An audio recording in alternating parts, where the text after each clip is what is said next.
아직도 그 차 맛이 혀끝에 남아 있어요. 달콤하면서도 뭔가 쓸쓸한. 쓸쓸함이라니. 그게 바로 당신의 매력이에요.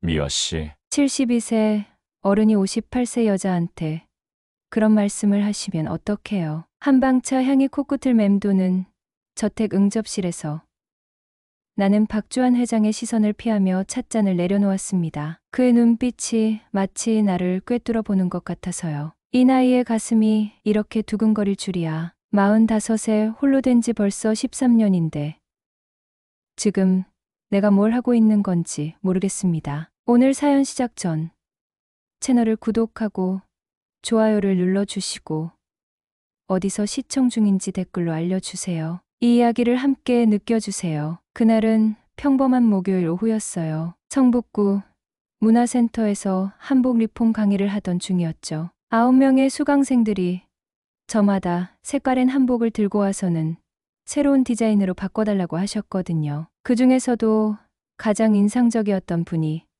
바로 박주환 회장님이었습니다. 72세라고는 믿기 어려울 정도로 반듯한 자세로 앉아 계시더라고요. 회색 정장 차림에 은퇴 안경을 쓰고 계셨는데 다른 수강생들과는 확연히 다른 분위기였어요. 왜 이런 분이 한복 리폼 수업에 오셨을까 궁금했죠. 수업 중간에 잠깐 쉬는 시간이 있었어요. 다들 화장실에 가거나 복도에서 담소를 나누는데 회장님만 홀로 자리에 앉아 계시더라고요. 그래서 다가가서 물어봤습니다. 혹시 어머님 한복을 고쳐드리려고 오신 건가요? 그분이 고개를 들어 날 바라보시더니 말씀하셨어요. 제 어머니는 이미 돌아가셨습니다. 이건 첫 번째 아내가 입던 한복이에요. 순간 마음이 짠해졌습니다. 첫 번째 아내라고 하시니까 지금은 혼자 사시는 것 같았거든요. 그 한복은 연두색 저고리에 자주색 치마였는데 원단은 좋았지만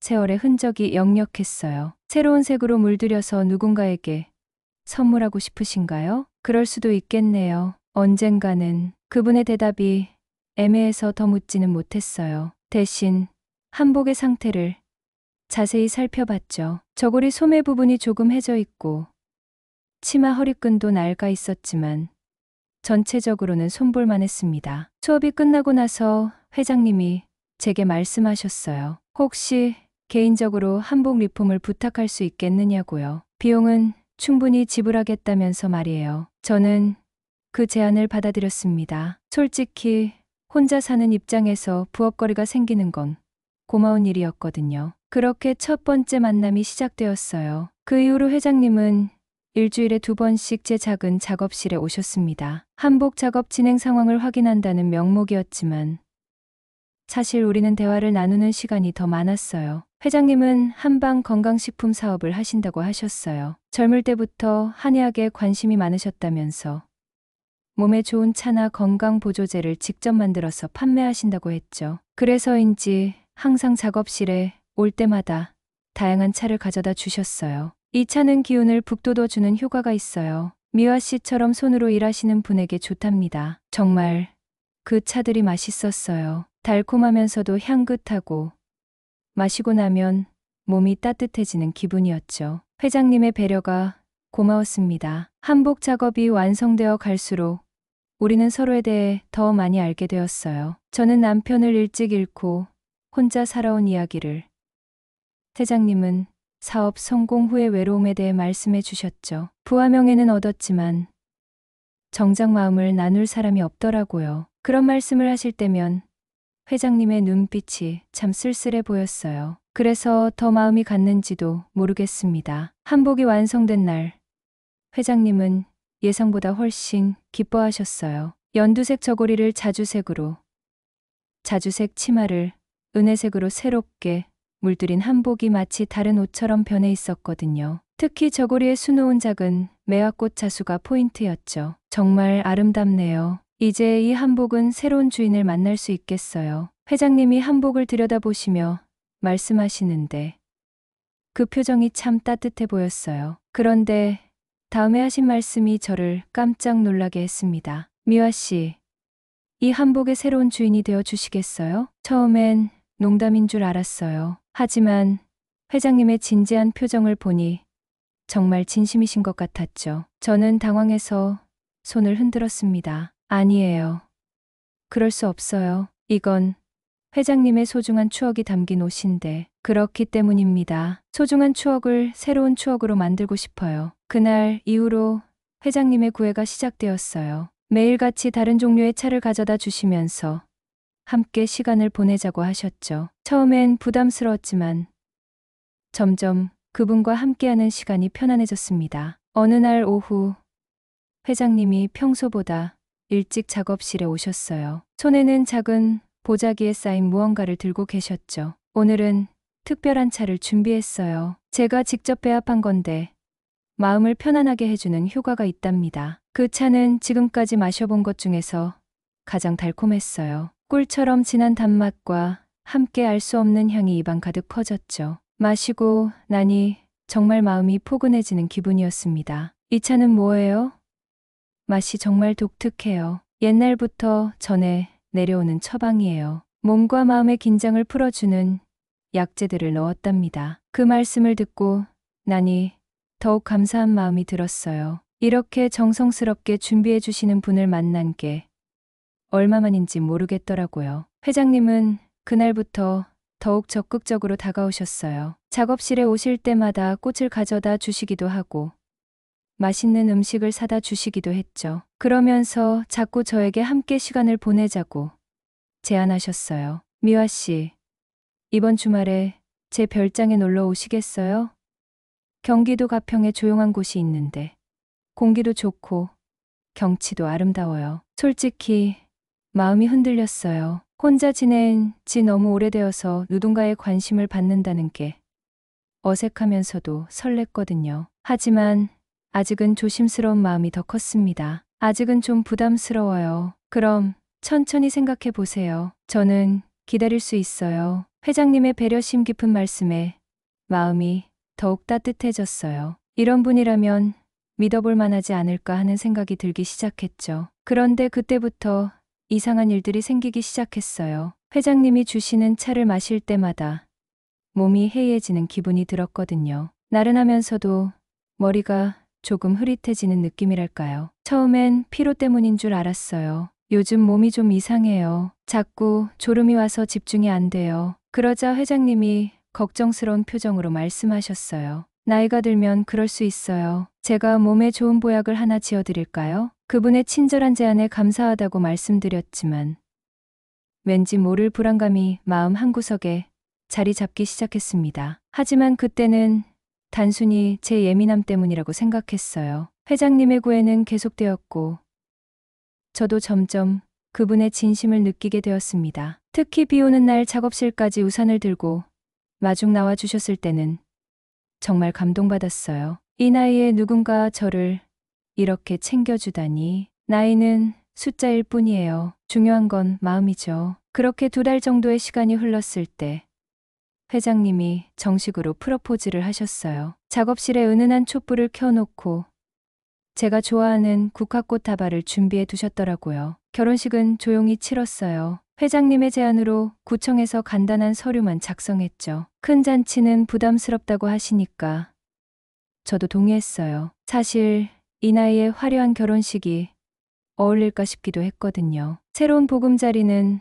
성북동 언덕 위에 있는 2층 전원주택이었습니다. 회장님이 몇 년 전에 지으신 집이라고 하셨는데 정말 아름다운 곳이었어요. 넓은 정원에는 계절마다 다른 꽃들이 피어 있고 뒤편으로는 북한산이 한눈에 보였죠. 이제 이곳이 우리 둘만의 안식처예요. 회장님이 집 안을 구석구석 보여주시면서 말씀하셨어요. 거실에는 고급스러운 한옥 가구들이 놓여 있고 주방에는 최신식 설비가 갖춰져 있었습니다. 제가 한복 작업을 할 수 있는 작은 방도 따로 마련해 주셨더라고요. 그런데 집 곳곳에 설치된 보안 시설들이 눈에 띄었어요. 현관문에는 지문 인식기가 달려 있고 정원 여기저기에 감시 카메라들이 보였거든요. 보안이 꽤 철저하네요. 요즘 세상이 험해서요. 특히 이런 외진 곳에 살려면 안전에 더 신경 써야 해요. 회장님의 설명이 그럴듯해서 별다른 의심은 하지 않았어요. 오히려 저를 보호해주려는 배려로 받아들였죠. 결혼 초기 몇 주 동안은 정말 행복했어요. 회장님은 매일 아침 정성스럽게 우린 한방차를 가져다 주셨고, 저녁에는 함께 정원을 산책하며 대화를 나눴습니다. 가끔은 제가 좋아하는 클래식 음악을 틀어놓고 차 한 잔씩 마시며 책을 읽기도 했어요. 하지만 시간이 지날수록 뭔가 이상한 점들이 하나둘씩 눈에 띄기 시작했습니다. 우선 회장님이 주시는 차를 마실 때마다 머리가 멍해지는 증상이 더 심해졌어요. 처음엔 새로운 환경에 적응하느라 그런 줄 알았는데 점점 기억력도 나빠지는 것 같았거든요. 어느 날 아침 평소처럼 차를 마시고 난 후에 갑자기 어지러움을 느꼈어요. 바닥이 흔들리는 것 같더니 잠깐 의식을 잃었죠. 깨어났을 때는 침대에 누워 있었는데 회장님이 걱정스러운 표정으로 제 곁에 앉아 계셨어요. 괜찮아요? 갑자기 쓰러지셔서 깜짝 놀랐어요. 네, 괜찮아요. 그냥 좀 어지러웠어요. 나이가 들면 그럴 수 있어요. 앞으로는 더 몸조리를 잘하셔야겠어요. 그날 이후로 회장님의 보살핌이 더욱 세심해졌어요. 매일 다른 종류의 보약을 달여서 가져다 주시고 제가 피곤해하면 바로 쉬라고 하셨죠. 그런데 그 보약들을 먹을 때마다 몸이 더 나른해지는 기분이었어요. 더 이상한 건 외출에 대한 제약이 생기기 시작했다는 점이었습니다. 처음엔 자연스럽게 시작되었어요. 오늘 날씨가 좀 쌀쌀한데 집에 있는 게 좋겠어요. 친구들이 만나자고 하는데 몸이 안 좋으니까 다음에 만나는 게 어때요? 처음에는 저를 걱정해서 하는 말씀인 줄 알았어요. 하지만 시간이 지날수록 그런 제안들이 점점 명령조로 바뀌어 갔습니다. 어느 날 오래된 친구 순이가 전화를 걸어왔어요. 결혼 소식을 듣고 축하한다면서 언제 한번 만나자고 했죠. 저는 좋다고 대답했는데 회장님이 그 통화를 듣고 계시더라고요. 누구와 약속을 잡으셨어요? 중학교 동창이에요. 오랜만에 만나서 이야기하고 싶어요. 아직 몸이 완전히 회복되지 않았는데 외출은 좀 미루는 게 좋겠어요. 그때부터 뭔가 답답한 기분이 들기 시작했어요. 회장님의 말씀이 틀린 건 아니었지만 왜 계속 외출을 만류하시는 건지 이해할 수 없었거든요. 더 이상한 일은 며칠 후에 일어났어요. 제가 몰래 순이에게 전화를 걸려고 했는데 집 전화가 끊어져 있더라고요. 휴대폰도 어디에 뒀는지 찾을 수가 없었어요. 여보, 전화기가 고장난 것 같아요. 그리고 제 휴대폰도 안 보이고요. 아, 그거요? 전화선을 수리 중이에요. 며칠 있으면 고쳐질 거예요. 휴대폰은 제가 충전해 드리려고 가져갔어요. 회장님의 설명을 들으면서도 뭔가 석연치 않은 기분이 들었어요. 하지만 의심하는 제 자신이 나쁜 사람 같아서 더 이상 따지지 못했죠. 그날 밤 잠자리에 들기 전에 회장님이 또 다른 차를 가져다 주셨어요. 이건 숙면에 도움이 되는 차예요. 요즘 잠을 잘 못 주무시는 것 같아서 준비했어요. 정말로 그 차를 마시고 나니 깊이 잠들 수 있었어요. 하지만 아침에 일어났을 때 머리가 무겁고 몸이 뻐근했습니다. 마치 약을 먹고 잠든 것 같은 느낌이었어요. 그렇게 한 달이 더 지나면서 제 일상은 완전히 달라져 있었어요. 아침에 일어나면 회장님이 준비해 둔 차를 마시고 오전에는 집 안에서 간단한 한복 작업을 하며 시간을 보냈습니다. 점심 식사 후에는 또 다른 보약을 먹고 오후에는 대부분 졸음에 빠져 지냈어요. 외부와의 연락은 완전히 차단된 상태였습니다. 전화는 여전히 고장났다고 하시고 제 휴대폰은 배터리 문제로 수리를 맡겨놨다고 하셨거든요. 인터넷도 접속이 안 된다면서 기사님이 와서 확인해 봐야 한다고 하셨죠. 처음에는 단순히 불편하다고만 생각했어요. 하지만 점점 바깥 세상과 단절되어가는 기분이 들어서 불안해지기 시작했습니다. 어느 날 오후 정원에서 꽃 구경을 하고 있는데 대문 쪽에서 소리가 들렸어요. 누군가 초인종을 누르는 소리였죠. 저는 반가운 마음에 현관으로 향했는데 회장님이 급하게 저를 막으셨어요. 아, 택배 기사일 거예요. 제가 나가서 받을게요. 그런데 문을 열어보니 택배가 아니라 중년 여성이 서 있더라고요. 회장님과 뭔가 이야기를 나누시더니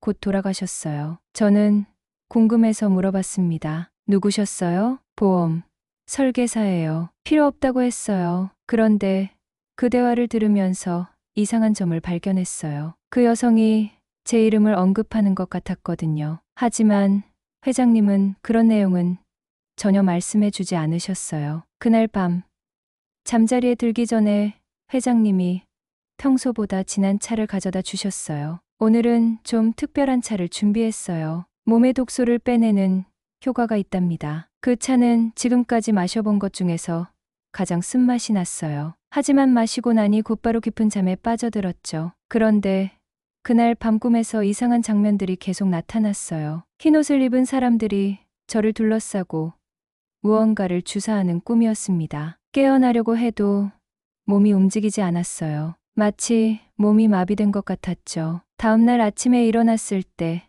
팔에 작은 바늘 자국 같은 게 있는 걸 발견했어요. 모기에 물린 건지 주사를 맞은 건지 확실하지 않았지만 어젯밤 꿈이 생각나서 섬뜩했습니다. 여보, 제 팔에 이상한 자국이 있어요. 회장님이 제 팔을 들여다보시더니 대수롭지 않다는 듯이 말씀하셨어요. 모기 물린 자국 같은데요. 요즘 모기가 많아졌어요. 하지만 계절은 이미 늦가을이었고 집 안에서 모기를 본 적이 없었거든요. 그때부터 회장님에 대한 의심이 본격적으로 생기기 시작했어요. 며칠 후 화장실에서 우연히 작은 약병을 발견했어요. 라벨에는 영어로 뭔가 적혀 있었는데 제가 읽을 수 있는 글자는 아니었어요. 하지만 그 약병이 평소 회장님이 제게 주시던 차나 보약과 관련이 있을 것 같다는 생각이 들었습니다. 그 약병을 몰래 가져와서 제 방에 숨겨뒀어요. 언젠가 기회가 되면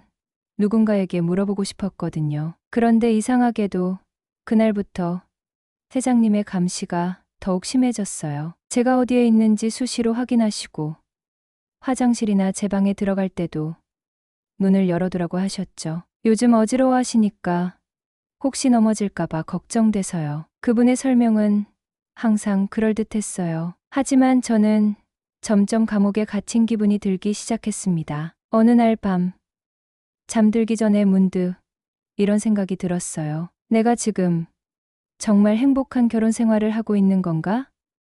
아니면 뭔가 잘못된 상황에 빠져 있는 건가? 차를 마시면 머리가 흐려지고 외출은 할 수 없고 연락도 차단되어 있고 몸에는 이상한 증상들이 나타나고 이 모든 게 단순한 우연일까요? 그날 밤 회장님이 가져다 준 차를 받아들면서 저는 처음으로 마시는 척만 했어요. 입술에 살짝 데웠다가 컵을 내려놓고 마신 것처럼 행동했죠. 신기하게도 그날 밤은 평소보다 훨씬 맑은 정신으로 지낼 수 있었어요. 머리도 맑고 몸도 가벼웠습니다. 그제서야 확신이 들었어요. 분명히 그 차에 뭔가 이상한 성분이 들어있다는 거려. 그날 밤부터 저는 회장님이 주시는 차를 마시는 척만 했어요. 입에 대고 조금씩 흘리거나 화장실에 가서 몰래 버리기도 했죠. 며칠이 지나자 정신이 점점 맑아지면서 주변 상황을 더 정확히 파악할 수 있게 되었어요. 무엇보다 기억력이 돌아왔습니다. 그동안 흐릿했던 기억들이 하나씩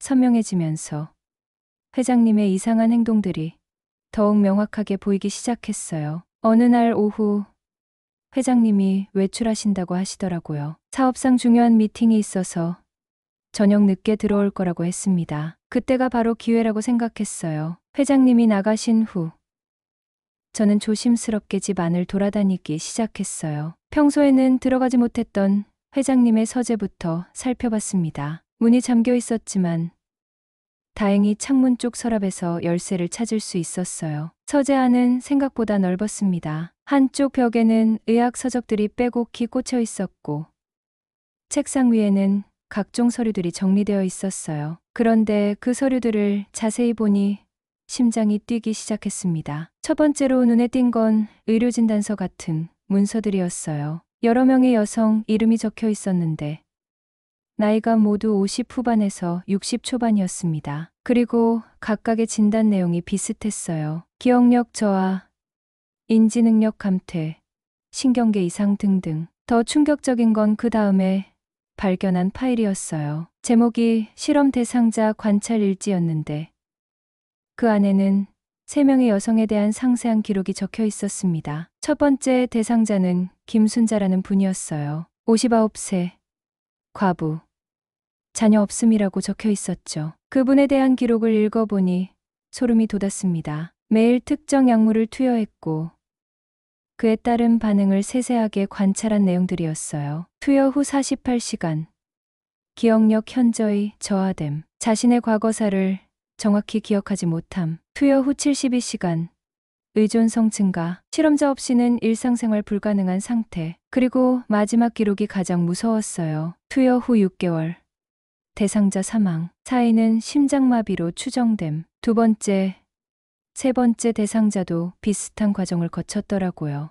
모두 비슷한 나이대에 혼자 사는 여성들이었고 결국은 모두 사망한 것으로 기록되어 있었습니다. 그리고 마지막 4번째 파일을 열었을 때 저는 그 자리에서 주저앉을 뻔했어요. 거기에는 제 이름이 적혀 있었거든요. 실험 대상자 내장미와 58세, 과부, 자녀 없음. 그 아래로는 지난 몇 달 동안의 제 상황이 상세히 기록되어 있었어요. 처음 만난 날부터 결혼까지, 그리고 결혼 후 매일 투여한 약물의 종류와 양까지 모든 게 적혀 있었습니다. 투여 시작 후 30일, 기억력 저하 시작됨, 의심, 능력 현저히 감소, 투여 후 60일, 외부 접촉 차단 완료, 대상자 완전 통제 상태, 투여 후 90일, 신체 의존도 최고치, 다음 단계 진행 예정. 그 다음 단계가 무엇인지는 쓰여 있지 않았지만 앞에 세 사람이 어떻게 되었는지 알고 있었기 때문에 짐작할 수 있었어요. 손이 덜덜 떨리면서 파일을 더 뒤져봤어요. 그 안에는 회장님의 진짜 정체에 대한 정보도 있었습니다. 그분은 의사도 한의사도 아니었어요. 젊을 때 제약회사에서 일했던 경험을 바탕으로 불법적인 약물 실험을 하고 있었던 거예요. 목적은 치매 치료제 개발이었습니다. 하지만 정식 임상시험을 거치지 않고 몰래 사람들을 대상으로 실험하고 있었던 거죠. 그것도 신분이 확실하지 않은 혼자 사는 중년 여성들을 타겟으로 해서요. 더 끔찍한 건 실험이 실패할 경우에 대처법까지 계획되어 있다는 점이었어요. 대상자가 죽으면 자연사로 처리하고 시신은 외진 곳에 매장한다는 내용까지 적혀 있었거든요. 그때 현관문이 열리는 소리가 들렸어요. 회장님이 예상보다 일찍 돌아오신 거였죠. 저는 급하게 파일들을 원래 자리에 정리하고 서재에서 나왔어요. 그리고 아무 일 없었던 것처럼 거실에서 한복 작업을 하는 척했습니다. 일찍 들어오셨네요. 미팅이 빨리 끝났어요. 집에서 기다리고 계실 텐데 늦으면 안 되죠. 회장님이 평소와 똑같은 미소를 지으며 말씀하시는데 이제는 그 미소가 소름 끼치게 느껴졌어요. 저를 실험용지로 보는 사람의 가짜 미소였거든요. 그날 밤 회장님이 또 차를 가져다 주셨을 때 저는 최대한 자연스럽게 행동했어요. 하지만 속으로는 빨리 이곳에서 벗어날 방법을 생각하고 있었습니다. 문제는 제가 완전히 고립된 상태라는 점이었어요. 연락할 수 있는 방법도 없고 도움을 요청할 사람도 없었거든요. 그런데 그때 문득 떠오른 사람이 있었어요. 제 조카 예나였습니다. 예나는 제 남동생의 딸로 32살에 정신과 의사로 일하고 있어요. 어려서부터 영리했던 아이인데 성인이 되어서도 가끔 안부 전화를 드리곤 했거든요. 그런데 결혼 후로는 연락이 완전히 끊어진 상태였죠. 문제는 예나에게 연락할 방법을 찾는 것이었어요. 집 전화도 끊어져 있고 휴대폰도 없는 상황에서 어떻게 외부와 소통할 수 있을까 고민했습니다. 며칠을 궁리한 끝에 한 가지 방법을 떠올렸어요. 회장님이 가끔 집 앞 우체통에서 우편물을 가져오시는 모습을 본 적이 있었거든요. 만약 제가 편지를 써서 몰래 우체통에 넣을 수 있다면 우체부가 가져갈 수도 있을 것 같았어요. 예나의 주소는 다행히 기억하고 있었습니다. 작년 이사할 때 새 주소를 알려줬었거든요. 저는 몰래 편지를 써서 베개 밑에 숨겨뒀어요. 편지 내용은 최대한 신중하게 작성했습니다. 만약 회장님이 중간에 발견한다면 큰일이 날 테니까요. 그래서 평범한 안부 인사처럼 쓰되 내나가 눈치챌 수 있는 암호 같은 표현들을 섞어 넣었어요. 요즘 매일 특별한 차를 마시고 있는데 머리가 자꾸 아파서 걱정이야. 병원에 가보고 싶지만 남편이 집에서 쉬라고 해서 못 가고 있어. 혹시 내가 아는 좋은 약이 있으면 추천해줘. 이런 식으로 제 상황을 애둘러 표현했죠. 예나라면 정신과 의사로서 이상한 점을 눈치챌 수 있을 거라고 생각했어요. 기회는 일주일 후에 왔습니다. 회장님이 또 외출하신다고 하시더라고요. 이번에는 하루 종일 나가 계실 거라고 했습니다. 저는 그 틈을 노려 편지를 우체통에 넣으러 나갔어요. 집에서 대문까지는 꽤 거리가 있었는데 정원 곳곳에 설치된 감시 카메라 때문에 조심스럽게 움직여야 했어요. 다행히 카메라 사각지대를 이용해서 대문까지 갈 수 있었습니다. 우체통에 편지를 넣고 돌아오는 길에 마음이 조금 가벼워졌어요. 적어도 외부의 도움을 요청할 수 있는 통로를 하나 만들었으니까요. 그런데 그날 저녁 회장님이 돌아오시더니 평소와 다른 표정을 하고 계시더라고요. 뭔가 의심스러운 눈빛이었어요. 오늘 하루 어떻게 보내셨어요? 집에서 한복 작업하고 책도 좀 읽고 그랬어요. 밖에는 안 나가셨고요? 갑작스러운 질문에 심장이 뛰기 시작했어요. 혹시 제가 우체통에 다녀온 걸 알아챈 건 아닐까요? 네. 집에만 있었어요. 어디 갈 곳도 없고요. 회장님은 잠시 저를 살펴보시더니 고개를 끄덕이셨어요. 하지만 그날 밤 주신 차는 평소보다 훨씬 진했습니다. 마치 더 강한 약을 넣은 것 같은 맛이었어요. 다행히 저는 이미 차를 마시지 않는 방법을 터득해놔서 큰 문제는 없었어요. 하지만 회장님의 의심이 커지고 있다는 걸 느낄 수 있었습니다. 며칠 후 정말 기적 같은 일이 일어났어요. 오후에 택배가 왔다고 하면서 회장님이 포장을 뜯어보시는데 그 안에서 작은 약병이 나왔더라고요. 그런데 그 약병을 보는 순간 깜짝 놀랐습니다. 예나가 보낸 거였어요. 택배 상자에 예나의 이름이 적혀 있었거든요. 회장님은 당황한 기색이 역력했어요. 이게 뭐죠? 아, 조카가 건강보조제를 보낸 것 같네요. 요즘 제가 몸이 안 좋다고 편지에 썼었거든요. 실제로는 그런 내용을 편지에 쓴 게 아니었지만 회장님이 편지 내용을 모를 테니까 그렇게 둘러댔어요. 그날 밤 회장님이 평소보다 일찍 주무신다고 하시더라고요. 저는 그 기회를 놓치지 않고 예나가 보낸 약을 자세히 살펴봤습니다. 약병에는 한글로 작은 쪽지가 붙어 있었어요. 이 약은 독성 중화제입니다. 하루에 한 알씩 드세요. 곧 연락드릴게요. 라고 적혀 있었죠. 그제서야 알았어요. 예나가 제 편지를 받고 상황을 파악한 거였어요. 정신과 의사로서 제가 약물에 중독되어 있다는 걸 눈치챈 거죠. 저는 바로 그 해독제를 복용하기 시작했어요. 며칠이 지나자 몸이 훨씬 가벼워지고 정신도 더욱 맑아졌습니다. 무엇보다 회장님이 주시는 차의 효과가 현저히 줄어들었어요. 그리고 일주일 후 또 다른 택배가 도착했습니다. 이번에는 건강식품이 아니라 작은 전자기기였어요.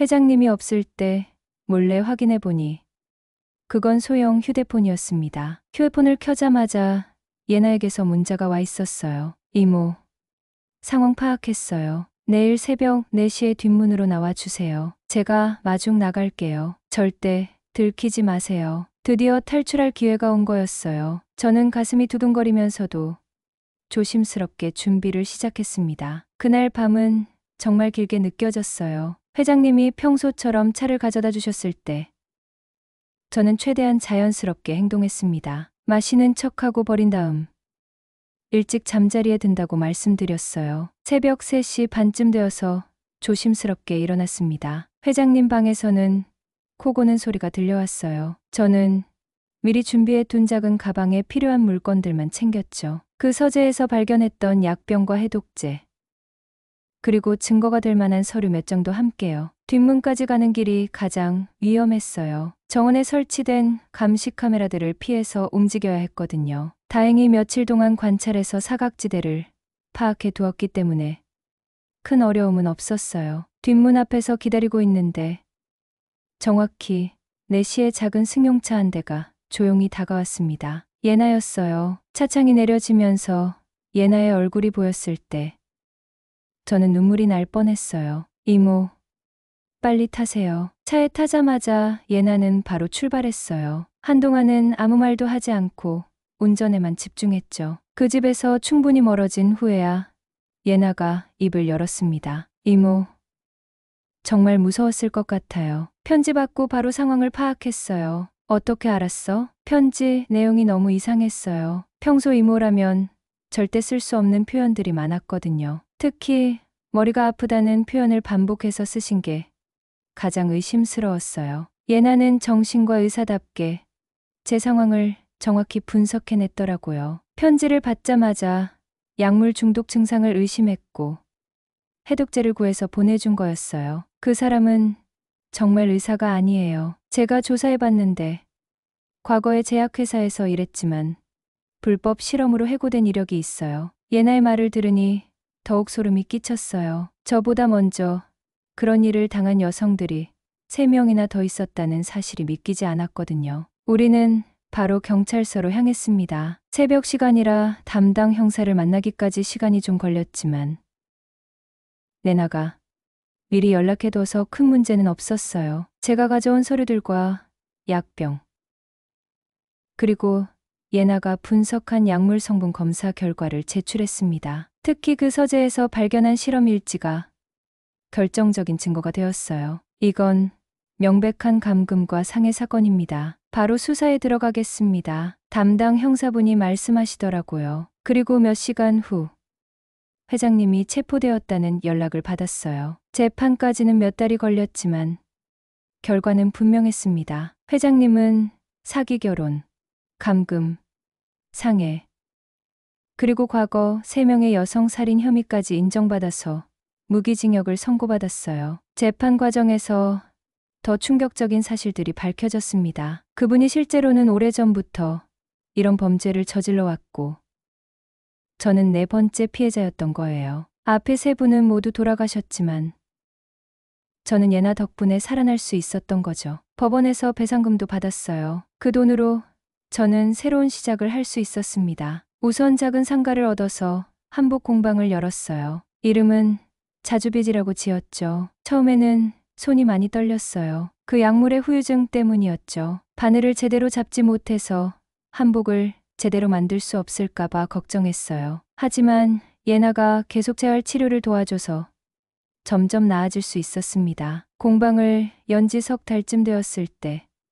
특별한 손님이 오셨어요. 60세 정도 되어 보이는 남성분이었는데 재즈 피아니스트라고 자기소개를 하시더라고요. 이름은 서도진이라고 하셨어요. 제가 예나 삼촌 친구예요. 예나가 이모 이야기를 많이 해줬어요. 도진 씨는 최근에 은퇴하셔서 새로운 취미를 찾고 있다고 하셨어요. 그래서 한복에 관심을 갖게 되었다고 했죠. 음악과 한복이 무슨 관련이 있나요? 둘 다 리듬이 있잖아요. 한복의 곡선과 음악의 선율, 비슷한 면이 많아요. 도진 씨의 말씀을 들으니 정말 그런 것 같았어요. 한복을 만들 때 바느질하는 리듬이나 천을 자를 때의 손놀림도 음악과 닮아 있었거든요. 그분은 일주일에 2번씩 공방에 오셔서 한복 만들기를 배우셨어요. 손재주가 좋으셔서 금세 기본기를 익히시더라고요. 그러면서 자연스럽게 우리는 많은 대화를 나누게 되었습니다. 도진 씨는 평생 음악을 하면서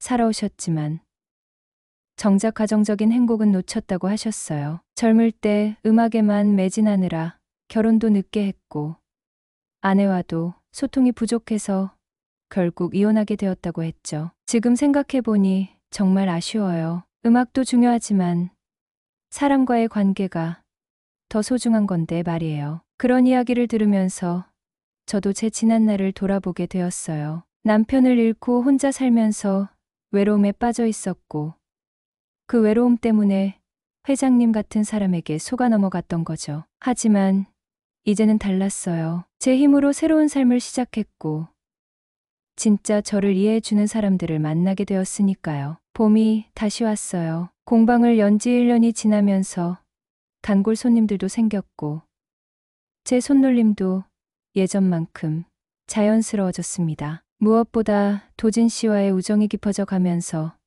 마음에도 따뜻함이 돌아왔어요. 도진 씨는 한복 만들기를 배우면서 종종 피아노 이야기를 들려주셨어요. 어떤 곡을 연주할 때의 감정이나 관객들과 소통하는 기쁨에 대해서 말씀하시는 모습이 참 인상적이었죠. 미화 씨도 한복을 만들 때 비슷한 느낌일 것 같아요. 손끝에서 나오는 예술이잖아요. 그런가요?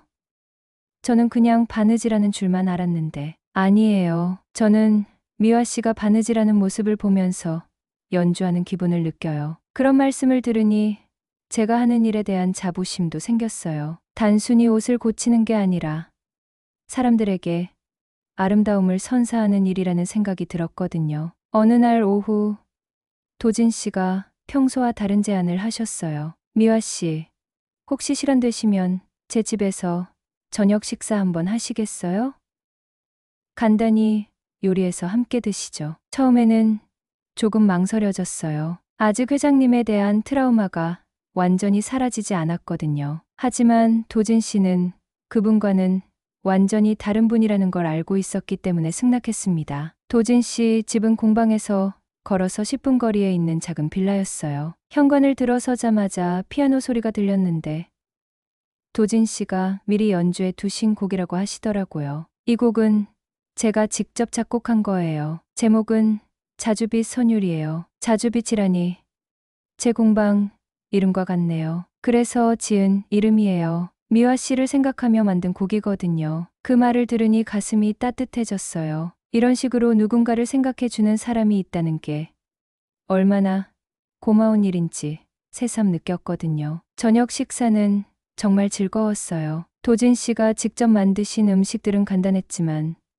정성이 느껴졌고 와인 한 잔과 함께 나누는 대화는 편안했습니다. 식사 후에 도진 씨가 피아노를 연주해 주셨어요. 방금 전에 말씀하신 자주빛 선율이라는 곡이었는데 정말 아름다운 멜로디였어요. 듣고 있으니 마치 자주색 한복이 바람에 날리는 모습이 떠오르더라고요. 정말 아름다운 곡이에요. 이런 곡을 저를 위해 만드셨다니 미화 씨 덕분에 다시 음악을 사랑하게 되었어요. 한복의 곡선을 보면서 새로운 영감을 얻었거든요. 그날 밤 집으로 돌아가면서 마음이 참 가벼웠어요. 오랜만에 진짜 행복한 시간을 보낸 것 같았거든요. 그 이후로 도진 씨와 저는 더욱 가까워졌어요. 공방에서 작업할 때 도진 씨가 와서 피아노를 연주해 주시기도 하고 저는 도진 씨 집에서 함께 요리를 하며 시간을 보내기도 했죠. 어느 날 저녁 공방 뒤뜰에서 한복 천들을 말리고 있는데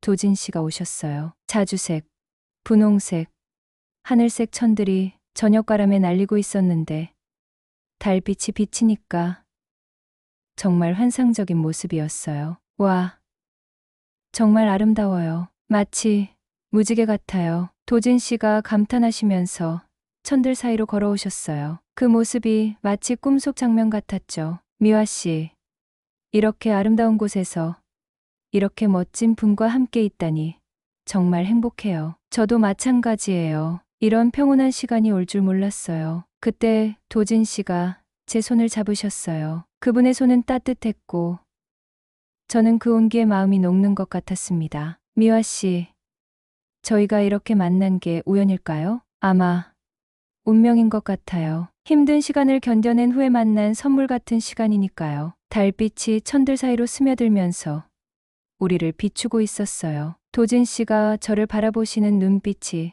참 따뜻했습니다. 이젠 천천히 벗겨지는 시간이 좋아요. 도진 씨가 속삭이시면서 제 뺨을 살짝 어루만지셨어요. 저는 그 순간 모든 걱정과 두려움이 사라지는 것을 느꼈습니다. 우리는 천들 사이에서 조용히 포옹했어요. 그 포옹 속에는 위로와 사랑, 그리고 새로운 시작에 대한 희망이 담겨 있었습니다. 58세와 60세의 늦은 사랑이었지만 그 어떤 사랑보다도 진실했어요. 바람이 불면서 자주색 치마가 우리를 감싸듯 날렸어요. 그 순간 저는 깨달았습니다. 나이는 정말 숫자에 불과하다는 것을.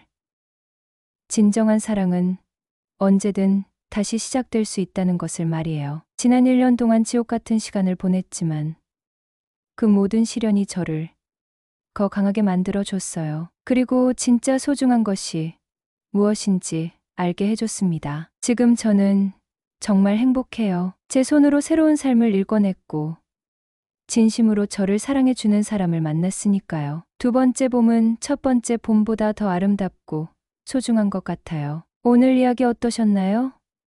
좋아요, 구독, 그리고 여러분들의 마음을 댓글로 꼭 남겨주세요. 사연자분께 큰 힘이 됩니다.